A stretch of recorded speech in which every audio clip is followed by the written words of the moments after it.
Hi guys, thank you for having this video, and my message for you today is a heart that loves is always beautiful and a heart that cares is always strong. So today, ang atin pong lulutuin ngayon ay yaki udong. At ito po ang ating mga sangkap guys. Tatlong balot po guys na udong, then isang balot na cabbage po. Ito po yung marugoto na gara soup. And oyster sauce guys. And gomaabura or sesame oil. And ito po yung sokosho or paminta with salt. Then mga 1/4 na ninjin or carrots. And green pepper or piman, mga isang buo, then mga 4 or 5 na mga mushroom, and isang naganegi po, no? Tapos ganyan po ang ating mga hiwa. Then 150 grams na pork meat po guys. So hinugasan ko muna siya sa mainit na tubig po para good. Okay, let's cook it. Ayan po guys, mainit na po yung kawali. So ilagay po na natin ang gumaapura or sesame oil. Mga 1 spoon po guys, no?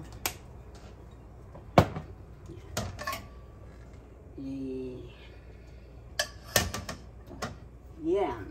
Then unahin po natin yung so, hinaan po muna natin. Kasi nag-overheat na siya. So, unahin po muna natin yung ninjin or carrots dahil matigas siya, matagal-tagal maluto. Ayan. Then, ilagay po na natin ang 150 grams na pork.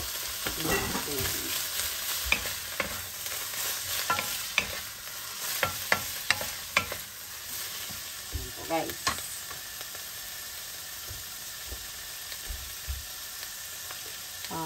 Hintayin po muna natin siya medyo maluto-luto yung linjil. Mahinang apoy lang po guys, no?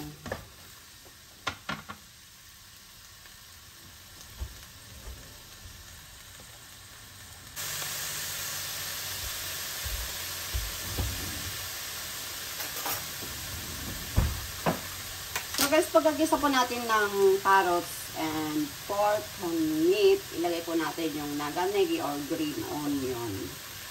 Unahin po natin ilagay ito. Ay, may nalaglag. Ayan po. Then, yung green pepper or piman. Ayan. Ay, saka itong marami naman po siya guys, kaya kalahati lang po ang lalagay natin na cabbage. Kalahati lang po yung gagamitin natin na supot. Then, lagay po natin ang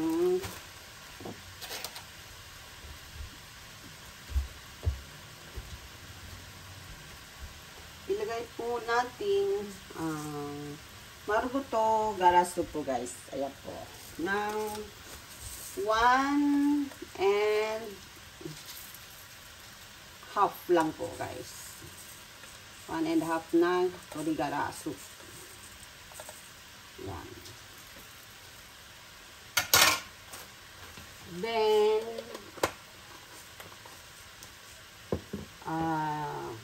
yung oyster sauce niya po guys is 2 kutsara lang po ang lalagay natin. Ay, lagay mo po na natin itong udong.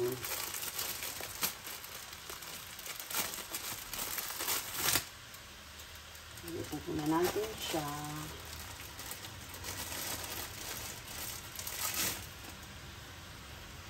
Ayan.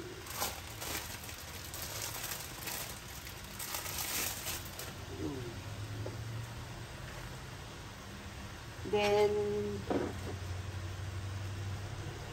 mga 3 kutsara, 3 spoons of oyster sauce guys.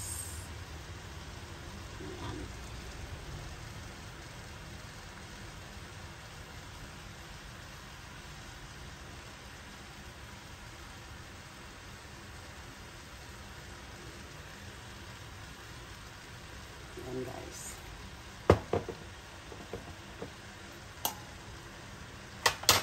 Then, konting paminta po. With salt po na ito guys. No? Konti lang po kasi baka mahanap. Yan. And, shoyu or toyo guys. 1 spoon lang din. 1 spoon lang po, no? Yan. Then, mga 50 ml na water guys.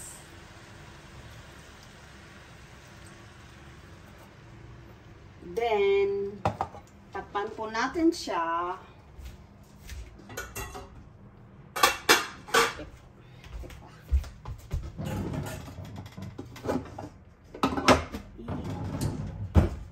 Wait lang guys.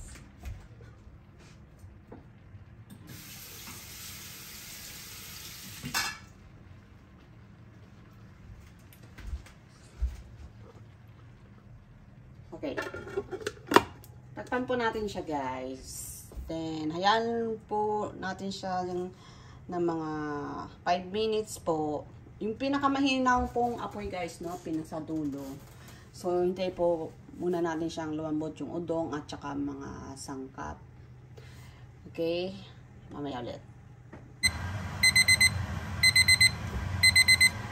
So guys, inurasan ko po siya ng 5 minutes. Then, it's done. Ngayon, tingnan po natin. So, hindi pa rin talaga siya luto. Then, lagay po natin guys yung mushroom. Mushroom po. Then, tapanuloy natin siya. Wait po ulit tayo ng mga 5 minutes siguro. Tingnan po natin kasi malalaman naman po natin siya kung luto na yung ano.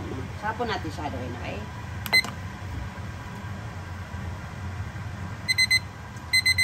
So, yan po guys. Tapos na po ulit yung 5 minutes natin, no?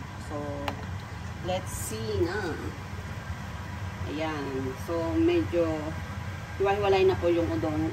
Malagkit po kasi yung udong. Kaya po natin siya lulutuin muna sa init. Pinakamahina po ang apoy guys sa pinakadulo.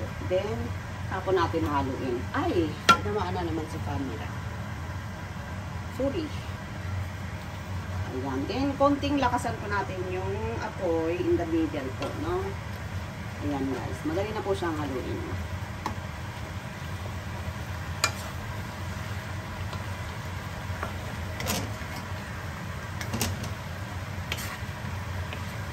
Ito na yan guys.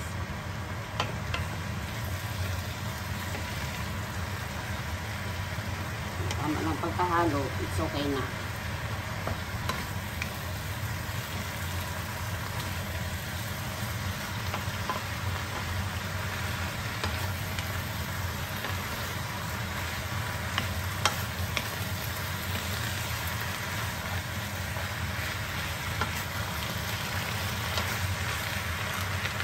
Ayan.